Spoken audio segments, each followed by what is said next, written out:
వారం 10 రోజుల్లో బాగా కోలుకుంది త్రిపుర. ఆ రోజు సాయంకాలం ఆరు బయట కుర్చీలు వేయించి త్రిపురని కూర్చోబెట్టి తను కూర్చున్నాడు. నీలో చాలా మార్పు కనిపిస్తుంది త్రిపుర. ఆరోగ్యంలోనా? హుహు. మనిషిలో. ఆనాడు లేని సౌమ్యత, సహనం కనిపిస్తున్నాయి. పట్టు విడుపులు కనిపిస్తున్నాయి. నారాయణ తాతగారు నన్ను చాలా మార్చివేశారు. చాలా బోధ చేశారు. నేను ఆనాటి త్రిపురని కాదని ఒప్పుకుంటున్నాను. ఆ రోజుల్లో ఎక్కడైనా కాస్త కల్మషం కనిపిస్తే సహించలేకపోయేదాన్ని. జుగుప్సతో పారిపోయేదాన్ని. ఇప్పుడలా కాదు.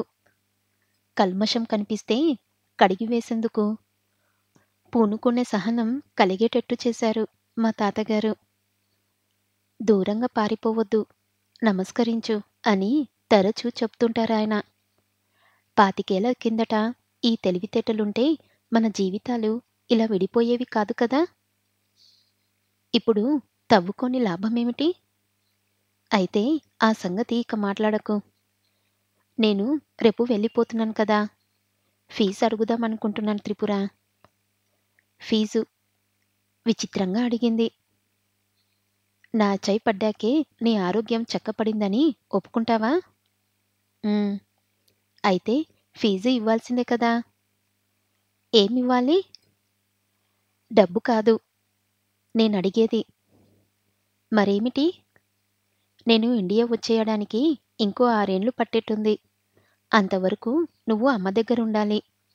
ఆమెకు తోడుగా నేను వచ్చేశాక నువ్వు వెళ్ళిపోవద్దు గాని. మీరొక్కరే వస్తారా?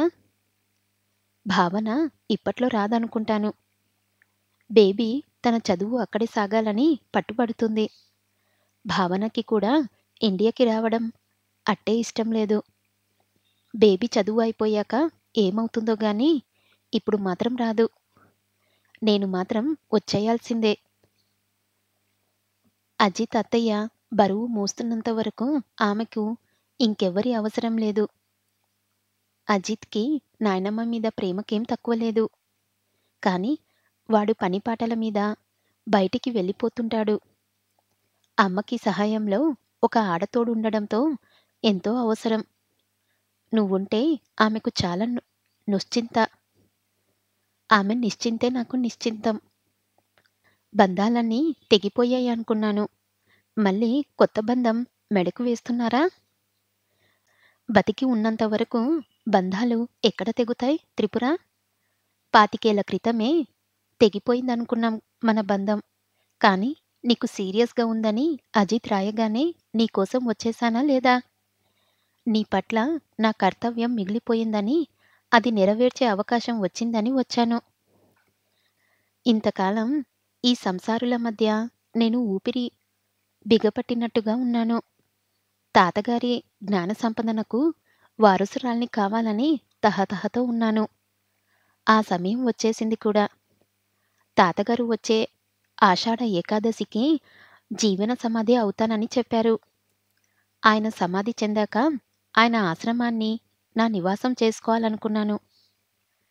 సన్యాసివి కాదలుచుకున్నావన్నమాట. మళ్ళీ విచలితనంగా అన్నాడు.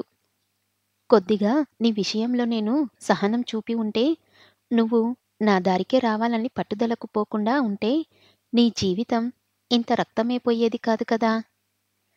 నిన్నిలా చూస్తుంటే నా మనసు పశ్చాత్తాపానికి లోనవుతుంది. నేను చక్కగా పెళ్లి చేసుకున్నాను. 2 బిడ్డలకు తండ్రిని కూడా అయ్యాను. కానీ నువ్వు?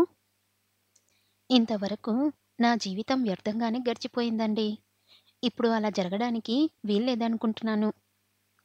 భాగవ్యధ్యానంలో ఈ జీవితానికి ఒక అర్థం తెచ్చుకోవాలని, ఆశ్రమహాసం చెయ్యాలని నిశ్చయించుకున్నాను. ఎప్పుడొచ్చాడో అజిత్. వచ్చి కూర్చుంటూ అన్నాడు. నీకో కథ చెప్పనా పిన్నీ? ఏం కథ? స్వర్గం ఆ కథ పేరు. సాధు ఒకాయన ఆశ్రమం కట్టుకు నివసిస్తూ ఉంటాడు. ఆయనకి వేరే తపస్సు అంటూ ఏం లేదు. అతిథి భాగ్యతులకు వంట చేసి భోజనం పెడుతుంటాడు. వండడం, పెట్టడం మధ్య రాత్రి వరకు ఆ పాత్రలవి తోమడం ఇలా కొన్నాళ్ళు జరుగుతుంది. ఒకనాడు పాత్రలు తోముతూ తోముతూ పాత్రల మధ్యే ఓ కునుకు తీస్తాడు సాధువు. భగవంతుడు ప్రత్యక్షమై వస్తావా స్వర్గానికి అని అడుగుతాడు. చిరునవ్వు మూగంతో తోమవలసిన పాత్రలు ఇంకా ఉన్నాయి స్వామీ అని జవాబిస్తాడు సాధువు. మరీ కొంతకాలం గడుస్తుంది. ఆ చుట్టుపక్కల గ్రామంలో కలర వ్యాపిస్తుంది. సాధువు ఆశ్రమం నిండా రోగులు నిండిపోతారు. వాళ్లకు మందులిచ్చి ఆహారమిచ్చి పరిచర్యలను చేసి చేసి అలసిపోతాడు సాధువు. భగవంతుడు మళ్ళీ కనిపించి వస్తావా స్వర్గానికి అని అడుగుతాడు. తీరిక లేదు స్వామీ, వీళ్ళకింత పరిచర్య చెయ్యాలి అని చెబుతాడు సాధువు. మరికొన్నాళ్ళకి భగవంతుడు కనిపిస్తాడు. ఇకనైనా వస్తావా స్వర్గానికి అని అడుగుతాడు. ఇప్పుడు వస్తే ఎలాగ స్వామీ? బంజరు భూమి ఈ మధ్యే ఒకరు దానం చేశారు నాకు. రాళ్ళు రప్పలు ఏరివేసి పూల మొక్కలు పళ్ళ మొక్కలు నాటాను. వాటికి పాదులు తవ్వుతూ నీళ్లు పోస్తూ నాకు సమయమే చాలడం లేదు అని చెప్తాడు. మరికొంతకాలం గడుస్తుంది. సాధువుకు వృద్ధాప్యం వస్తుంది. నడుము వంగిపోతుంది. ఇప్పుడు తీసుకెళ్ళు స్వామి స్వర్గానికి అని భగవంతుణ్ణి ప్రార్థిస్తాడు. నువ్విప్పుడున్నది స్వర్గంలోనే అని భాగవద్యాన్ని వినిపిస్తుంది కిలకిలా నవ్వుతూ. బాగుంది కథ, ఆసక్తిగా విన్న త్రిపుర అంది. ఈ కథ నీకేం చెప్పింది పిన్ని? మానవ సేవలోనే భగవంతుడున్నాడని, స్వర్గం ఉందని. నీ వల్ల ఒకరికి ఉపకారం జరగాలని ఉన్నప్పుడు ఆ పని చెయ్యక సన్యాసినవుతానంటున్నావు. సన్యాసంలో కంటే మానవ సేవలో ఎక్కువ సార్థకత దొరుకుతుంది పిన్ని. అయితే ఇక్కడ నా అనవసరం కంటే సుధీర్ గారింట్లో ఎక్కువ ఉంటుంది. ఆయన నా వల్ల పెళ్లి చేసుకోలేదు. తల్లి ఒక విధంగా, కొడుకు ఒక విధంగా దిక్కులేని పక్షుల్లా అయ్యారు. వాళ్ళకి సమయంలో నేను ఉపయోగపడితే నేను చేసిన పాపానికి కొంత ప్రాశ్చయిత్తం జరుగుతుందేమో. అయితే ఒక పని చెయ్యరాదు త్రిపుర అన్నాడు మల్లిక్. నువ్వు పాపం చేశానని అనుకుంటే నిజమైన పరిష్కారం నేను చెప్తాను. నువ్వు సుధీర్ని పెళ్లి చేసుకోవడమే సరైన పరిష్కారమని నా ఉద్దేశం. ఇప్పుడు ఈ వయసులో నాకు రెండో వివాహం. త్రిపుర అదోలా నవ్వింది. అప్పుడు నన్ను ఏ సాంప్రదాయపు సంఖ్యలు బంధించాయో ఇప్పుడు అవే బంధాలున్నాయి. నువ్వు నిజంగా సంప్రదాయాల్ని గౌరవించే మనిషివి అంటే నేను ఒప్పుకోను. సంప్రదాయాల్ని గౌరవించే మనుషులెవరూ భర్తను వదిలేయరు. పరపురుషుడికి హృదయంలో ఆరాధన పీఠం కట్టరు. అతడి ఎత్తి పొడుపుకు త్రిపుర ముఖం రాగరంజితమైంది. ఎక్కడ ఎవరి దగ్గరున్నా ఎవరు ఏమనుకొని వయసింకా ఏం రాలేదు నీకు. 40 ఏళ్ళైనా 30 ఏళ్ళ అనివివాహిత యువతిలా ఉన్నావు. నేను సుందర్ గారింటికి సేవకురాలిగా వెళ్ళదలుచుకున్నాను. సేవకు సంప్రదాయపు సంఖ్యలేమిటి? సేవకురాలిగా అన్ని సంప్రదాయాలకు, సమాజ నిబంధనలకు అతిథురాలివి. తిరుగులేని బాణం వదిలావు పిన్ని. మానవ సేవ పదంలో అడుగిన వాళ్ళకి తరపర రాత్రి పగలు అనే భేదం ఉండదు. సేవకురాలిగా అన్ని సంప్రదాయాలకు, సమాజ నిబంధనలకు అతిథురాలిగా అన్ని సంప్రదాయాలకు, సమాజ నిబంధనలకు అతిథురాలివి. తాళం వేసే కొడుకు దొరికాడు నీకు త్రిపుర. గౌరవించదగిన కొడుకును కన్నారు మీరు. వీడిని నాకిచ్చేయకూడదు? మీకు కూతురు ఉంటుంది కదా. ఇప్పుడు కదా వాడు నీవాడు. కన్నతల్లి మితం కంటే నీ మీద ఎక్కువ అభిమానం, అపేక్ష ఏర్పరచుకున్నాడు అజితుడు. మెట్ల మీద నిలబడి వీళ్ళ మాటలు వింటున్న యశోదమ్మ ఊరుకోలేనట్టుగా అంది. కాస్త సహనంతో సర్దుబాటు చేసుకొని ఉంటే నీ కడుపున పుట్టాల్సిన పిల్లలే వాళ్ళు. ఇవాళ ఏమీ లేని దానివైతే నీ మొగాన్నే యాచిస్తున్నావు కొడుకునివ్వమని. తప్పు ఎప్పుడు నాదే అంటావు కదా అత్తయ్యా! ఈ ప్రపంచంలో ఏమిటో ఈ విచిత్రం. మగవాడు వ్యసపరుడైనా, వ్యభిచారి అయినా అతడిని ఏమీ అనదు లోకం సరికదా! అతడి దృప్తవర్తన మీద తిరుగుబాటు చేసిన స్త్రీదే తప్పంటారు. త్రిపుర నీరసంగా అంది. నువ్వు తిరుగుబాటు చేసి నువ్వేం పోగొట్టుకున్నావో నువ్వింక గ్రహించలేదా?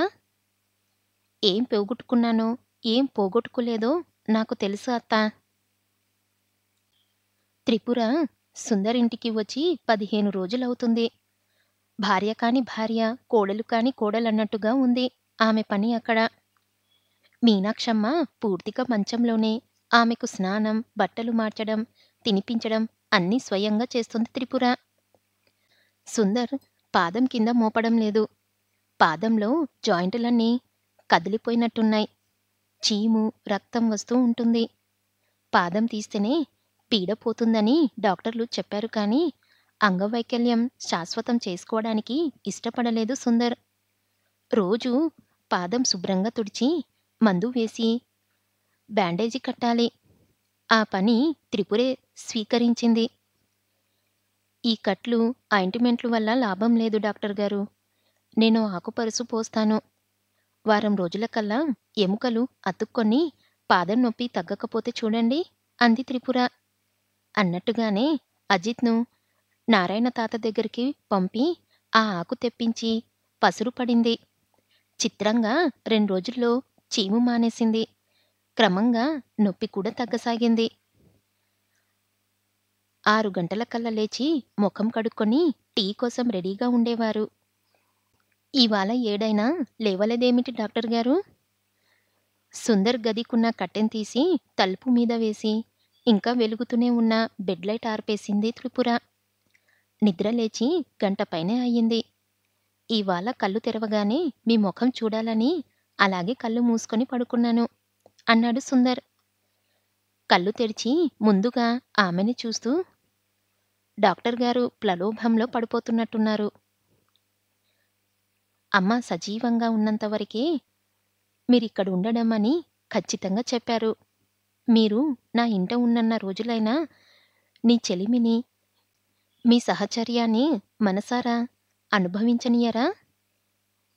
ఇదంతా కొద్ది రోజుల్లో విడిపోయే భ్రమ, తేలిపోయే కల అని ఈ ఆనందాన్ని కూడా దూరం చేసుకోనా? వ్యధగా అడిగాడు. అయితే మీ ఇష్టం. తర్వాత బాధపడతారని. లేవండిక, ముఖం కడుక్కొని వస్తే కాఫీ కలిపి ఇస్తాను. బ్రష్ మీద పేస్టు వేసి ఇచ్చింది. బ్రష్ పళ్ళ మీద ఆడిస్తూ బయటికి వచ్చాడు సుందర్. తలవాకిట గడప కడిగి పసుపు, కుంకుమలు పెట్టి ఉంది. వాకిట్లో నీళ్లు చల్లి చక్కటి ముగ్గు వేసి ఉంది. ఇంటి ముందు ఎంత కలగా ఉందో. ఇల్లు అంత కలగా మారిపోయింది త్రిపుర రాకతో. తెల్లవారేసరికే స్నానం, పూజ అయిపోయింది. త్రిపురకు సుందర్ ముఖం కడుక్కునేసరికి కడిగిన ముత్యంలా కాఫీ కప్పుతో దర్శనం ఇస్తుంది. తర్వాత మీనాక్షమ్మ గదిలోకి వెళ్ళి ఆమె ఆలన పాలన చూస్తుంది. ఆవిడ పని అయిపోయాక వంట మనిషికి టిఫిను, వంట, ఫార్మాయింపులతో సరిపోతుంది. ఇంట్లో మంచం మీద నుండి లేవలేని రోగిష్ట తల్లి తనకి యాక్సిడెంట్ కావడం, చేసేవాళ్ళు లేక, పలకరించేసేవాళ్ళు లేక విలవిలలాడుతున్న ఆ దిక్కుతోచని స్థితిలో ఏ దేవతో హఠాత్తుగా ప్రత్యక్షమై మరు భూమిని సన్యాసములం చేసినట్టుగా అయింది. త్రిపుర సేవాపథంలో నడవాలని నిశ్చయించుకొని మొదటి అడుగు తన ఇంట్లోనే వేసి తనను ధన్యుణ్ణి చేసింది. సుందర్ ముఖం కడుక్కొని కాఫీ తాగుతూ, ఇవాళ మీ గానం వినాలని కోరికగా ఉంది త్రిపుర సుందరి అన్నాడు. కొంచెం తీరిక అవ్వనివ్వండి, పాడతాను. ఈ పాటి చిన్న చిన్న కోరికలేనైనా తీర్చకపోతే నేనేం మనిషిని? మీరు చాలా మారిపోయారు త్రిపుర సుందరి. ఆనాటి కఠినత్వం, పట్టుదల ఇవాళ కనిపించడం లేదు మీలో. ఎవరేమడిగినా ఇచ్చే దేవతలా ఉన్నారు మీరు. ఎవరికి ఏమివ్వకుండా, ఎవరి నుండి ఏం పుచ్చుకోకుండా గడిచిపోయాయి రోజులు. ఈ ప్రపంచం నుండి వెళ్ళిపోయే రోజు దగ్గరగా వచ్చేస్తుంది. మన వెంట వచ్చేదేదో మా తాతగారు ఎప్పుడు చెప్తూ ఉంటారు. ధనధాన్యాలు రావు, పతిసుతులు రారు. వచ్చేది ఒక్క మంచి చెడ్డ మాత్రమే. ఏదో కాస్త గబగబా మూటగట్టుకొని వెళ్ళిపోవాలని ఉంది డాక్టర్ గారు. పుచ్చుకుంటే రుణం కదా! అందుకే నేనివ్వగలిగింది ఏమైనా ఉంటే నా చుట్టూ ఉన్న వాళ్ళకి ఇచ్చి బదులుగా పుణ్యం మూటగట్టుకుపోవాలన్న ఆశతో పడిపోయాను అని నవ్వసాగింది త్రిపుర. సాయంకాలం వరకు తల్లి ఎప్పుడో తాకకుండా వదిలేసిన వీణను తీసుకువచ్చి దుమ్ము దులిపి శుభ్రంగా తుడిచాడు సుందర్. హాలు మధ్యన తివాసి వేసి వీణని ఉంచాడు. అయిపోయిందా పని? ఇంక వస్తారా? అంతా రెడీ చేశాను. త్రిపుర వీణ వాయిస్తూ పాడుతుంటే సుందర్ ఎదురుగా ఏవో అమరలోకాల్లో తేలిపోయినట్టుగా కళ్ళు అరమూర్ఛలు వేసి కూర్చున్నాడు. పాట అయిపోయిన చాలాసేపటికి వరకు సుందర్లో కదలిక కనిపించకపోవడంతో ఏ లోకంలో ఉన్నారు డాక్టర్ గారు అని పలకరించింది త్రిపుర. ఈ ఆనందాన్ని, ఈ అనుభూతిని శాశ్వతం చేసుకోవాలని ఉంది త్రిపుర సుందరి. అందుకు ఒక్కటే ఉపాయం కనిపిస్తుంది. మీ పాట వింటూ వింటూ మీ ఎదురుగా ఇలా కళ్ళు మూసేయడం. పరవశం కళ్ళు మూసుకొని అన్నాడు సుందర్. పాడండి మరో పాట, మరో పాట. బ్రతుకున్నంత వరకు హృదయంలో తరగని అనుభూతి నింపుకొనివ్వండి.